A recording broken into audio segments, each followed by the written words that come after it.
Ladies and gentlemen, boys and girls, people of all fandoms, welcome to the Ferret Raccoon podcast, episode 119.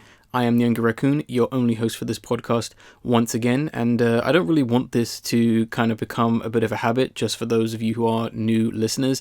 It's not always just me, there is another person, there are many other people, but this time in particular, over the last 2 weeks, it's been pretty all over the place for me. I haven't really actually, because I usually have at least something I've watched or done pretty major. I mean, I've done lots, but I didn't really finish anything this time. So, yeah, things have been pretty hectic. My internet has been cutting out for the last 2 weeks. So, as you can imagine, it's pretty hard to even piece together a podcast or even know what's going on to a certain extent, or even finish a TV series if I am watching online, or YouTube videos or whatever, albums, for example. So that's not been great. And also, I have just been doing some pretty important training over the last few days, so that's taken up a lot of time, and I've been getting back pretty tired. So that's pretty much what's been happening.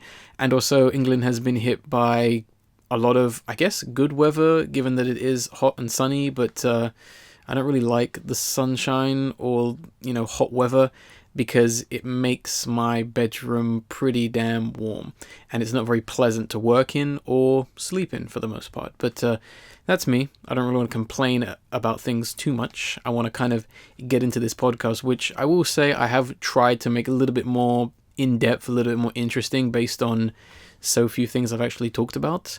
And the first thing I want to talk about that did happen during the fortnight, which I thought was quite important to me, if anything, was the fact that Mad Magazine is actually coming to an end. Now, Mad Magazine is actually a very important and very interesting magazine that has pretty much lasted for about almost 70 years.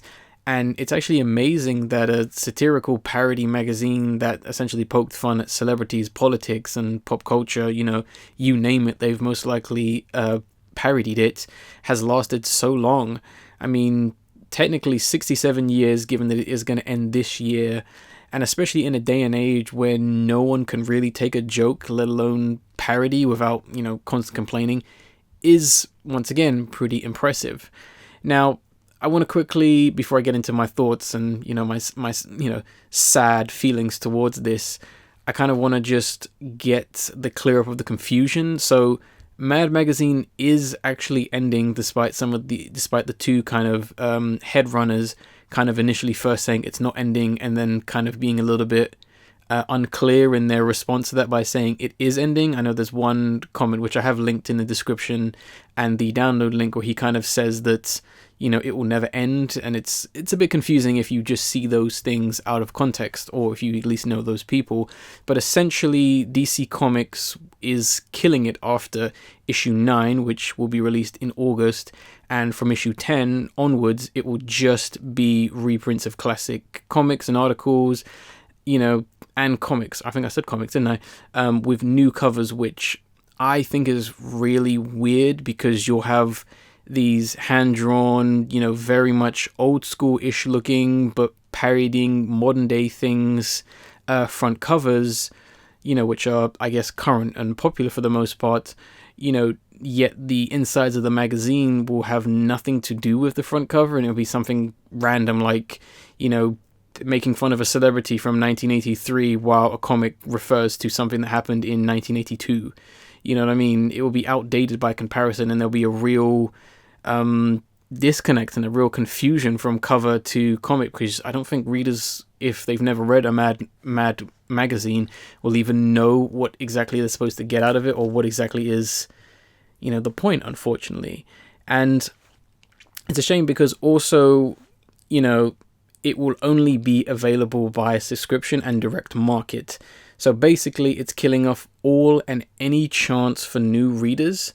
So no one, especially children being its main target audience, is going to be drawn to the unique look of Alfred E. Newman, who is, if you don't know, he's essentially the mantra, the poster boy, the mascot for the magazine. He's the kid with, the freckles on his face, the weird smile, the teeth. That's, who he is, just in case you didn't know. Because they won't be seeing this, for example, in shops.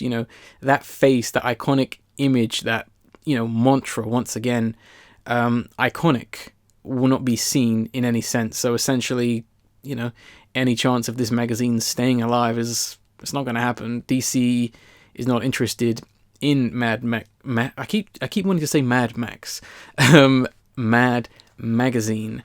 So it's a real shame, because the one thing I definitely liked about Mad Magazine and how consistent it was essentially the classic cartoonist hand-drawn look of the comics and the front covers mainly. It always had an amazing look, a unique look, and I respected that they essentially kept things so faithful. If you go back to look at some of the issues from the 60s, 70s, 80s, it's pretty much got that same craft, that same style, that same art. Alfred E. Newman essentially hasn't changed. There isn't really a point that I know of where they tried to modernize and made him appeal more to 80s kids, 2000 kids. It was more the case of he was always a part of what was current, and is, because he essentially can become anything and anyone for the most part. That was kind of the whole point of him, and kind of the whole point of Mad Magazine. So it is a really important thing, because it essentially is a masterclass in parody and how you do parody well, for example. So it's definitely a good reference point. I do hope that at some point in the future they do release a massive book essentially illustrating or showcasing chronologically in order all the front covers from essentially 1967 to about 2019. I guess that would be an amazing collection and read.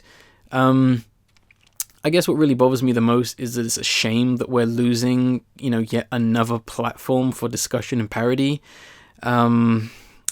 Now, as everything needs to be more advertiser friendly, as people seem to get offended more often, or we have platforms like Twitter and YouTube that are so broken and so toxic, and they don't really know what to do, and they're very much like, don't talk about this, don't do this, or you say something that generally is your opinion, or you are making a joke and someone is jumping down your throat, calling you racist, calling you names, calling you this, just because they simply don't agree with your opinion, or they're just, because they spend so much time on these platforms, they're so, I don't know, it's just become second nature to immediately attack someone and call them names, or, just immediately be offended or have to complain.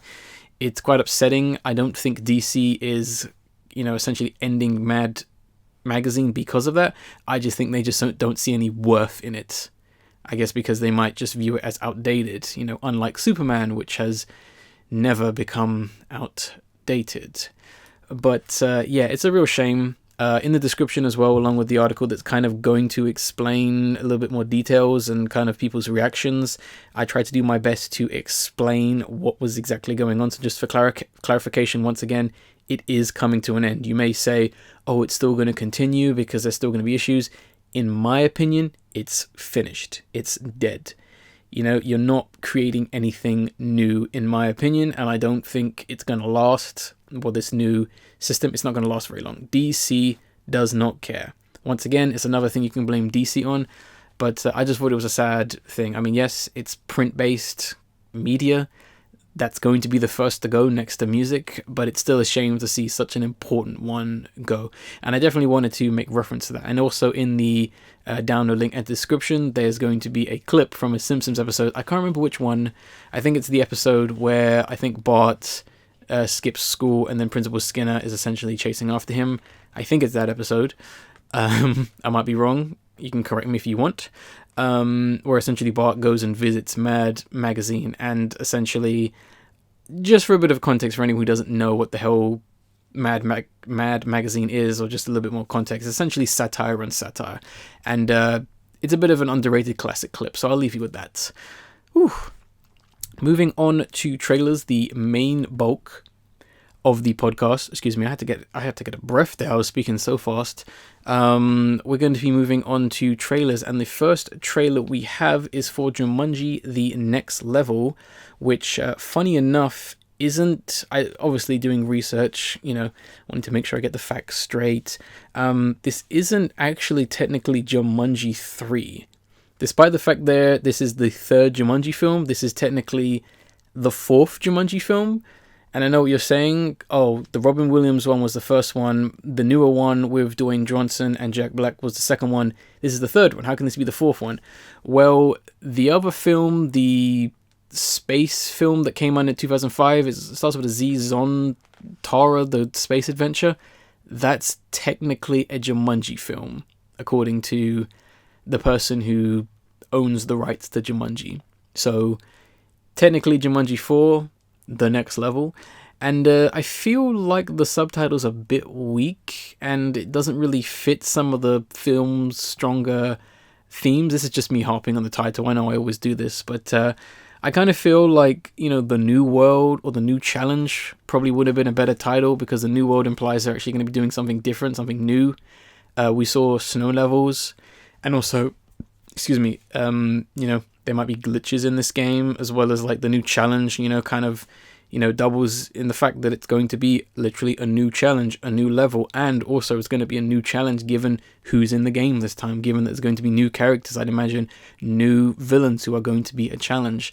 Sorry, I had to make a small cut there. I just wanted to make sure I'm still recording, because there'd be nothing worse than talking for an hour and you haven't recorded. But yes, I'm actually looking forward to this film, to be honest. Based on the trailer, it's very generic, but given that the first film was as good as it was, not perfect, not the best thing I've ever seen, but children will definitely enjoy this film. I'm really looking forward to it. It does seem to be working once again with the concept of specific personalities having to be very different, like visual characters, and having to play the role of these characters. For those of you who, I guess, don't know, haven't watched the trailer, don't get the concept, Jumanji is now a video game, and they get sucked into the video game and they become playable characters that are not them. So, for example, Dwayne Johnson, Jack Black, Kevin Hart, and was it Michelle Gilliam? I forget the female's name. I know her second name is Gilliam. Sorry. They're all within the video game, and these kids were in the first film.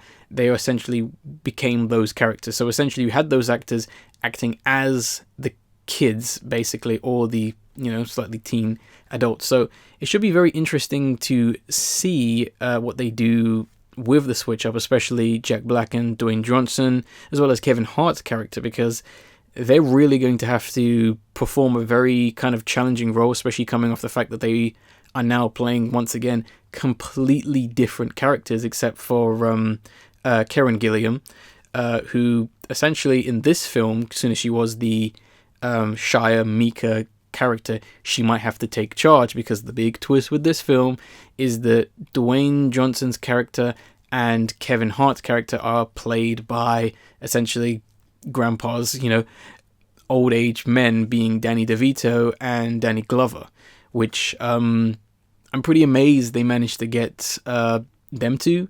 It kind of seems fitting. It's kind of a shame that Danny DeVito and Danny Glover aren't just characters in the game, because I know we're not going to get a lot of Danny DeVito, which is a massive shame. But at the same time, it is very interesting to see Kevin Hart and Dwayne Johnson essentially play old men, given how they look and given how the roles they typically play. I'm really interested in that, as well as a lot of the new characters that essentially will be coming into this film. I don't really know too many of them. We definitely saw a few of them, so it should be interesting, as well as where the rest of the characters went. Because as it's implied, as you see in the trailer, 3 kids arrive at the one kid who was in the first film's grandparents' house.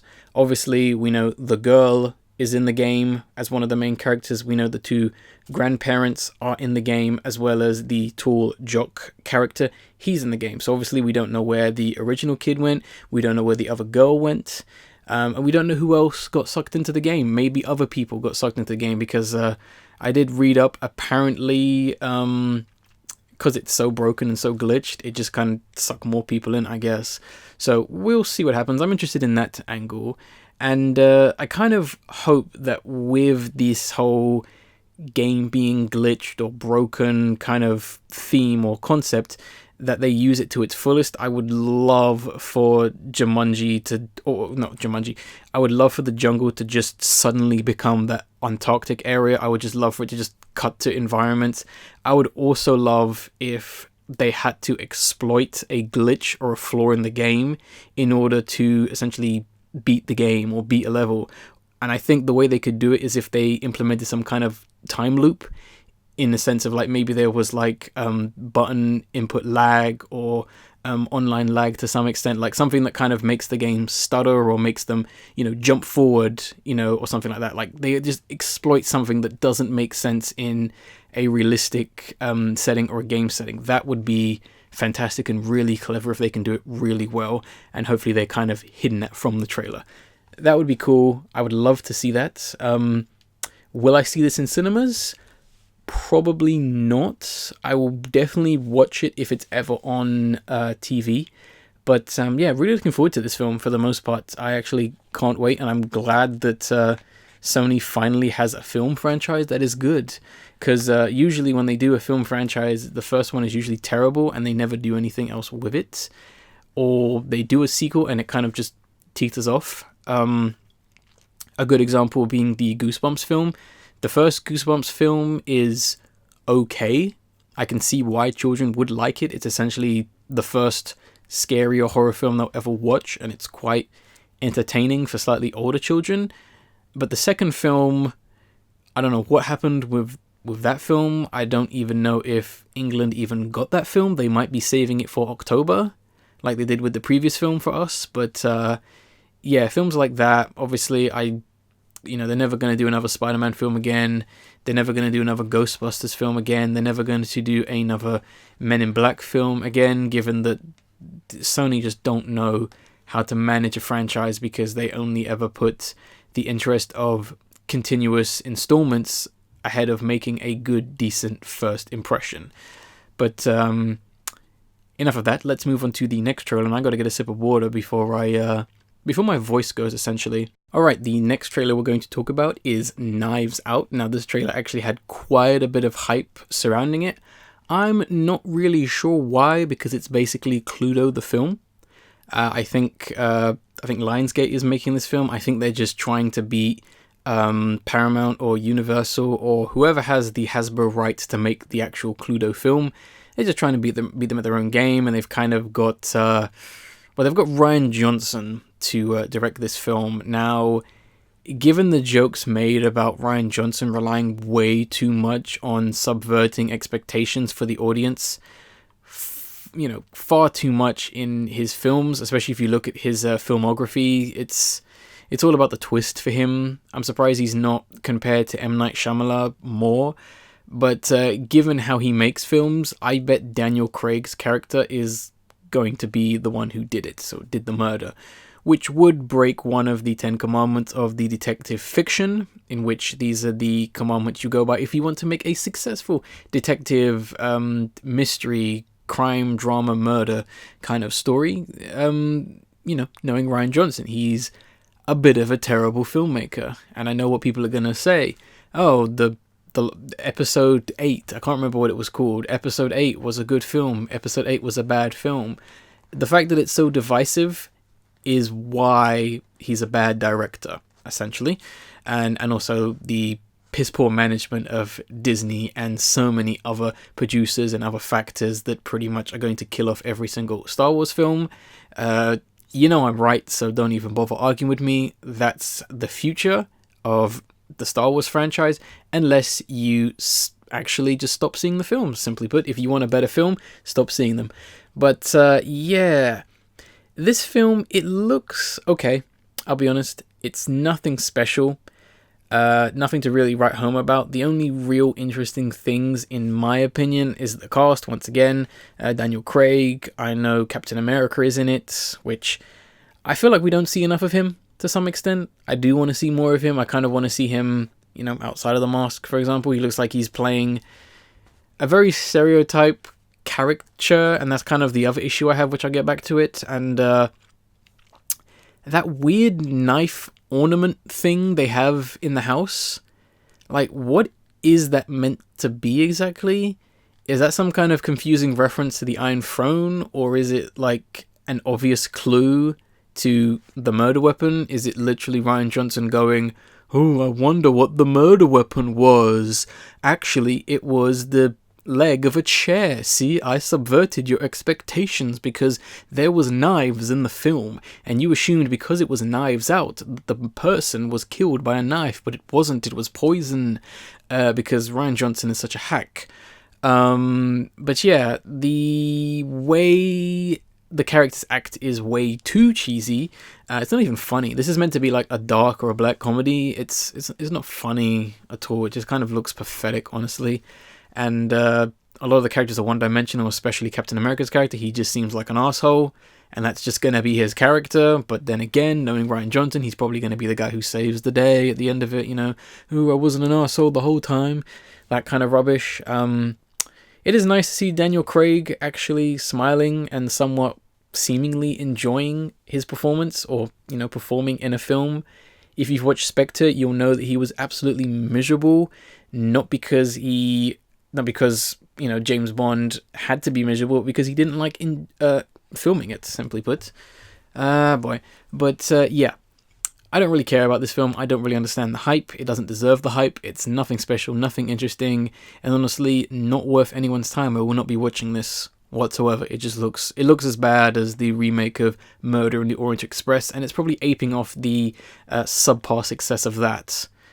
Mystery, drama, murder films are not going to make a comeback, and you're not going to start a, film universe of Poirot and other things like that. It's not going to happen.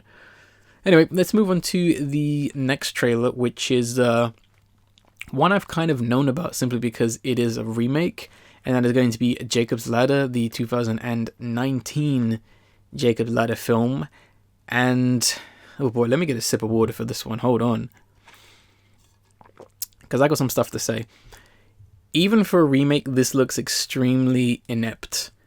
To the point of being sad, actually. Like, this trailer didn't actually make me angry. It made me quite sad, to be honest.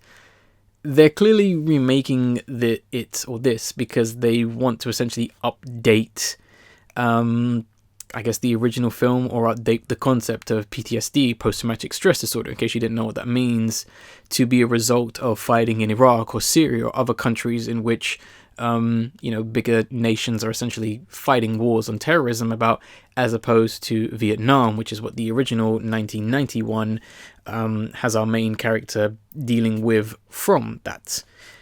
If the only reason for touching a classic is, we gotta modernize it, then you've wasted your money and your time, because this looks so inferior to the original on so many levels. It doesn't even look like a film, to be honest. It doesn't even look decently shot. It doesn't look like anything. There are TV shows that look better than this, and there are low-budget TV shows that look better than this. I don't know what camera they are filming this on, but I'm pretty sure the cameras did not cost more than £200. And yes, I know, you're probably saying, oh, you can get good cameras that shoot movie-like quality and editing for less than that. But I don't think they cared. Honestly, I think this was... I don't know who's making this film, I don't know who got the rights, I don't know who gave them the rights, but obviously someone made an extremely poor decision.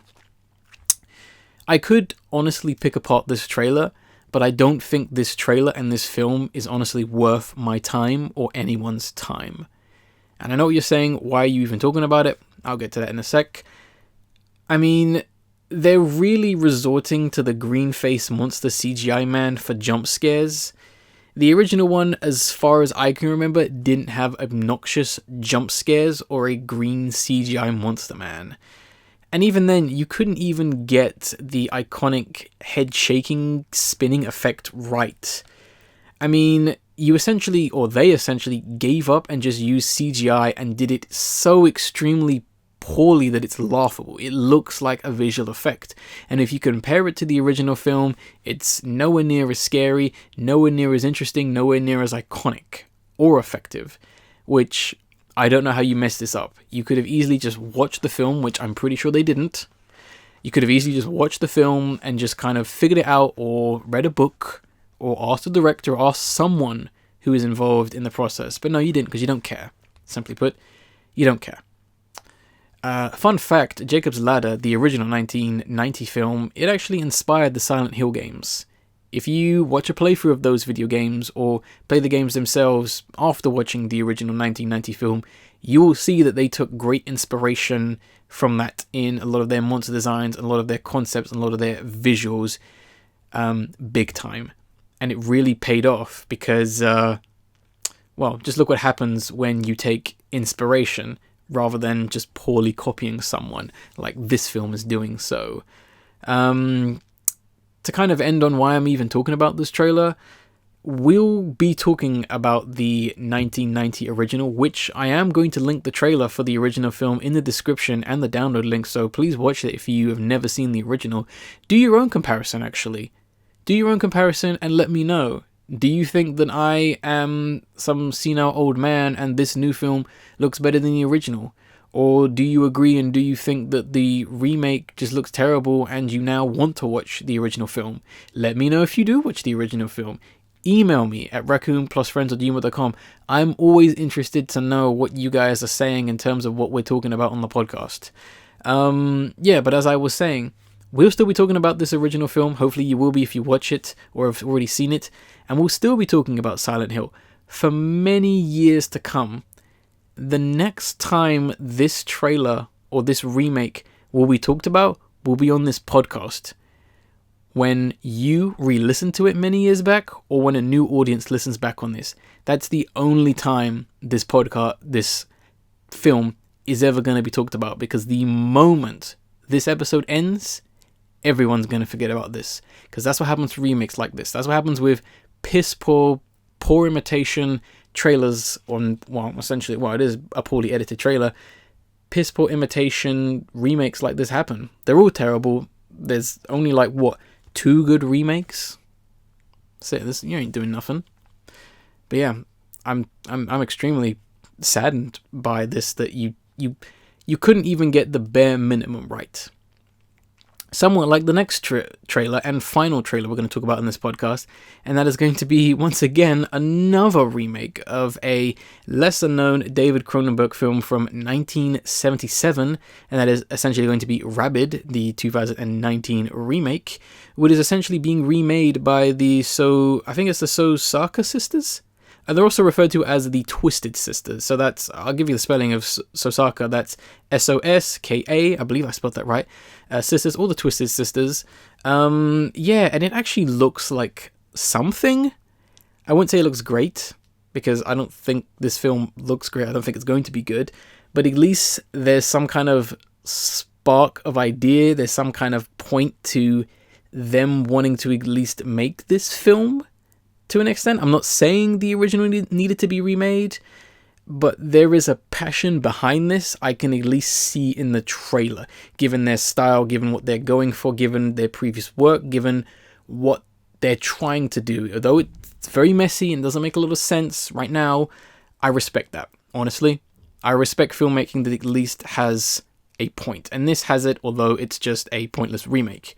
But it was interesting watching this trailer and seeing that there is a remake, and I kind of always felt that rabies, because that's what this film is about, rabies has always been a, freaky disease, which definitely, really, you mention that, even as a joking sense, even, in today's time, people kind of panic, you know what I mean? People get bitten by a dog, they're freaking out about rabies. Despite the fact rabies is extremely uncommon, it's not terribly infectious or contagious within humans. I'm not saying, you can't get it. I'm just saying it's somewhat unlikely. You don't really see it essentially translated very well to horror films, which is weird, because you'd think that it would make perfect sense. It's a disease, very much like zombies. It's frightening. It's an infection. It's a takeover. It's it's death. Slow death, corruption. It's the kinds of things that make the great horror films great. It's those kind of concepts that horror fans like. And there aren't really a lot of rabies films, nor are there any real good ones. I can only really think of the original 1977 one, and then you got technicalities like 28 Days Later, which was it technically started as rabies and then kind of devolved into a zombie apocalypse within London. Great film, by the way. The original Cujo story and film, the dog technically has rabies. And the Elijah Wood film Cooties from 2014. I know, I don't want to spoil it. I know it's not technically rabies, but I consider it rabies to an extent. But definitely watch the trailer for 2014's Elijah Wood's Cooties. That's a film. And this film isn't really going to popularize, rabies, because unfortunately this film just becomes a generic zombie film. We've kind of already seen this plenty of times, especially nowadays, the whole, I've been in an accident, I had some surgery, something's wrong, I'm becoming a monster or whatever. We've seen this a ton of times. I know there was like there's like a Netflix TV show where that was like, some girl got like a donor and then there's like a cult involved or something like that, and you see it a lot. And it's a shame that it looks so generic at the end of the day, but I will be fair to this film, unlike Jacob's Ladder, which has absolutely nothing redeeming in it. I'm liking the possible theming of like the fashion industry, although it wasn't really hinted at too much. There's kind of like an undertone of the fashion industry, image obsession, I guess you could say, or at least looks, female looks to some extent. Obviously, if you messed up your face somehow, you are going to be worried about what your face looks like, and her face definitely looks gruesome in this trailer. And there seems to be maybe a hint of like possession, maybe cult-ish possession to some extent, ritual stuff. I mean, there was a very interesting scene with like surgeons in like, I believe it was like red, and they seem to be doing some kind of operation on her. Maybe they did something, maybe this is all part of their plan. That's an interesting direction. That's something different. That's something that gives this film a little bit of worth. There's an idea, a spark, a starting point. I kind of hope that this film does devolve from the original film. That would be pretty nice. I don't doubt that the Twisted Sisters won't do that, but I think it's oddly interesting, and I will keep my ear to this film, because if it turns out to be okay, I will give it a shot in a few years' time. And that pretty much ends our podcast for the most part. Like I said, there wasn't too much, but I definitely wanted to spend more time crafting the points I made about this, so it's not just complete information, underload. It's a little bit more of my thoughts, my theories, and stuff like that. So the last thing to essentially talk about is going to be the video of the episode, which once again is going to be slightly different, not going to be a music video as such, but it is essentially going to be the Aggretsuko creator interview with Rarecho, I believe that's how you say his name, Rarecho and Yeti. This is essentially a 4-minute-ish interview, mini documentary stylized about the animated series Aggretsuko, or Aggressive Retsuko, however you want to say it. Essentially, it is about a red panda working in a essentially modern day-ish or slightly outdated the Japanese work office, the workspace, and it kind of has a lot of commentary about working conditions within not necessarily just the just Japan, but around the world. It kind of deals with a lot of subjects about stress, social pressure, social expectations, the roles, both negative and positive, of females, especially in the work industry. So if you've never watched Aggretsuko, I would highly recommend it.